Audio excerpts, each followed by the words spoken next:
আসসালামু আলাইকুম ভিউয়ার্স, আমরা যে বাসটি ধরেছিলাম বাসটি অসুস্থ ছিল। আমার এক বড় ভাইয়ের উদ্যোগে আজকে বাসটাকে সুস্থ করে ছেড়ে দেওয়া হচ্ছে। এই যে বাস দেখেন আপনারা, বিশাল আকৃতির একটা বাস। আমার এই যে বড় ভাই, তা ওনার উদ্যোগে আমরা তাকে আজকে রিলিজ করে দেব।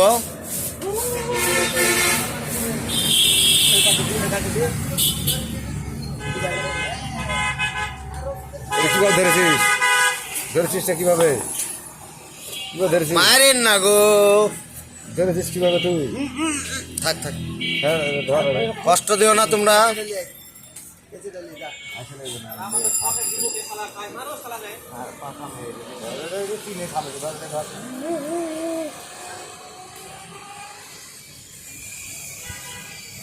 রাত